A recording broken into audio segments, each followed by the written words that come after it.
Hey, what's going on YouTube? Steve again with Rake and Profit over at rakeandprofit.com. Just woke up, gonna head over to the storage unit, but in today's video I want to talk about how I got negative feedback on eBay and kind of explain a story. So come along with me. I'm gonna go on a little ride to the unit and I'll explain how I ended up getting a negative feedback and what I learned from the situation, and hopefully this will be able to help you so you could avoid getting negative feedback on eBay in the future, because it really doesn't make you feel good, it doesn't make your business look good, and you really want to avoid it at all costs. So let's head out of here.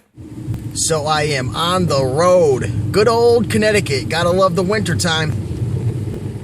So this is pretty much what happened. I sold an item on eBay the other day. It was a Tommy Hilfiger long sleeve button front shirt, vintage style, had a nice patch on the front, brand new with tags, and sold for like 36 bucks. And just as you folks know, if you've been following me, when I do my listings, I like to put a lot of details in. So, you know, I'm going to do a lot of pictures. I'm going to give a lot of background information about the item. I'm going to include all the measurements, all the information that a buyer needs to be able to make a purchase that they're satisfied with. And I also have a customized return policy that pretty much says, listen, if you're going to buy the item, make sure that you're checking the measurements first, because I do not take returns due to items not fitting. And I know that might seem a little crazy, but when you're selling clothing long enough, you're going to realize that you're going to get a lot of returns. People, they just don't check the measurements. So I put it in there. And typically, if somebody's really fighting to get a return, I'll do the return, but I charge a restocking fee just because, you know, I'm putting all the measurements in, and I feel like the buyer should have some part in making sure that the item fits. And is that the best way to go? Maybe, maybe not. There's a lot of people that are probably going to give me trouble for having that type of return policy.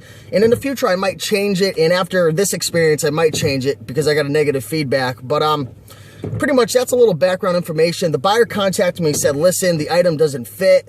You said it's a size extra large, and it's not. And obviously it is. I mean, it's brand new with tags. It's size extra large.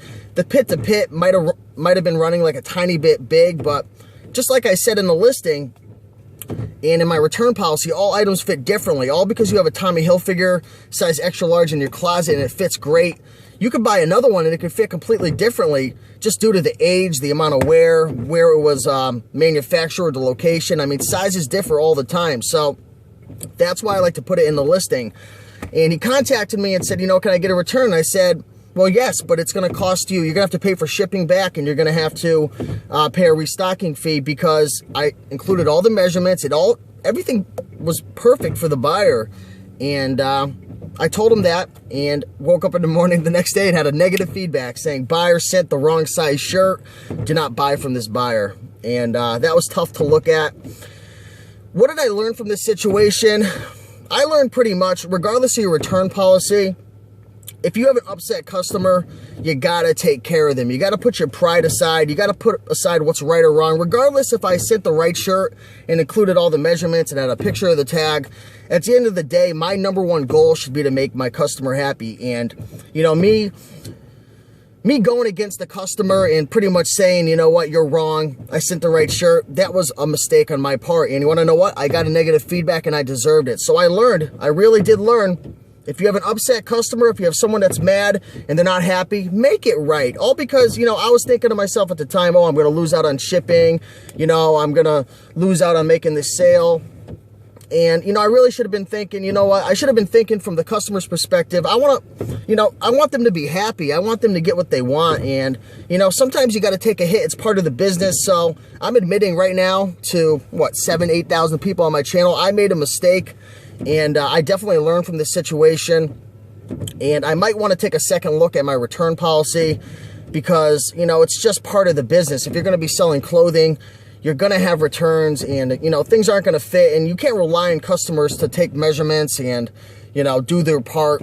At the end of the day, this is a business, and we're here to take care of the customers. So that's what I learned. Made a mistake, and hopefully, you know, that's the thing. When you make mistakes, you know, I'm only human, you're only human, we all make mistakes.